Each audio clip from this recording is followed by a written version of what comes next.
Gaël, l'une des volontaires de la campagne Bedrest, réalisée à la clinique spatiale de Toulouse pour reproduire les effets de l'impesanteur, Bécolin. 20 minutes de session de cette campagne d'alitement baptisée Cocktail ont été programmées cette année, une entre janvier et avril et la seconde toujours en cours.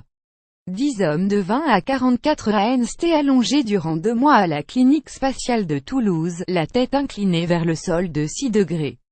Ils ne verront jamais la Terre vue du ciel, ne connaîtront jamais l'effet que l'on ressent lorsque corps flotte.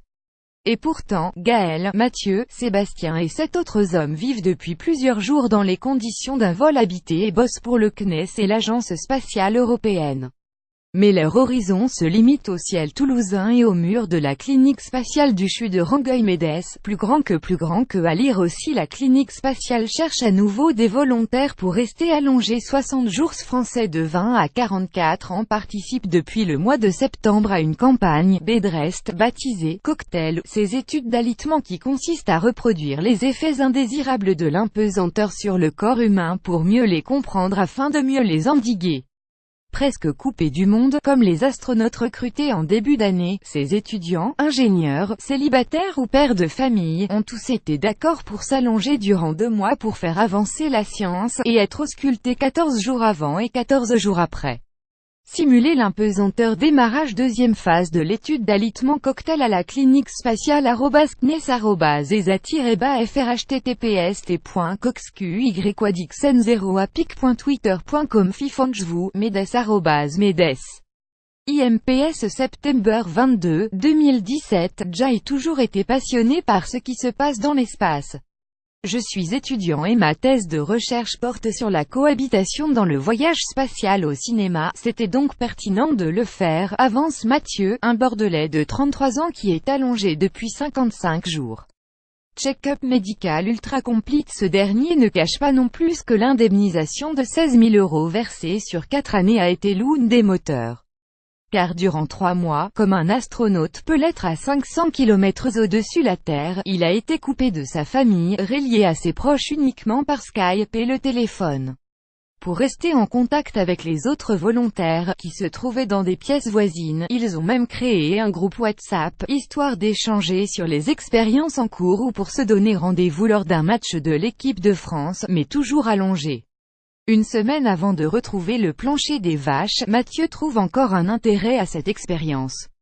Vous ne pourrez pas avoir un check-up plus complet et c'est enrichissant, on apprend plein de choses lors de nos échanges avec les médecins.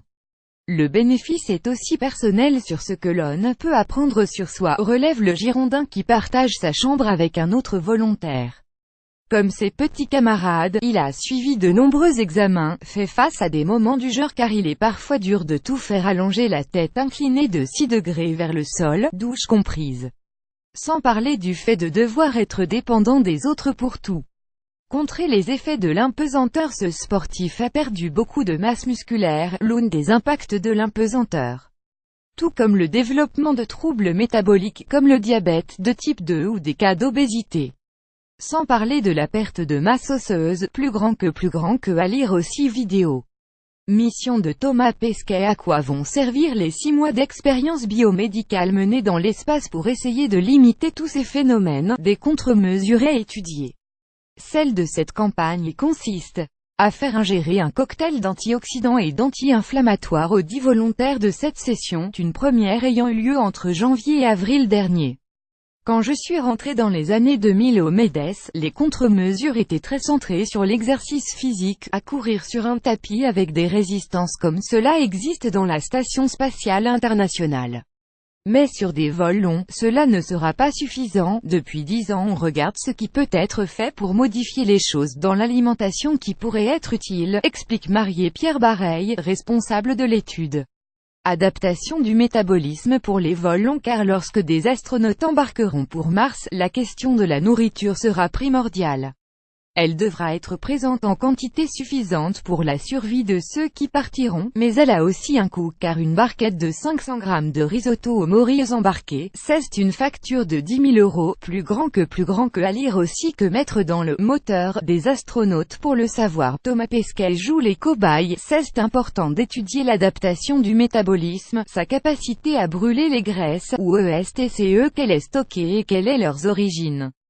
Cela peut nous permettre de savoir si on doit donner une diète enrichie en lipides, en protéines, poursuit Audrey Bergouignan, chercheuse CNRS à l'Institut Hubert-Curien de Strasbourg. Elle fait partie d'une des 16 équipes ayant ausculté Stéphane et les autres volontaires.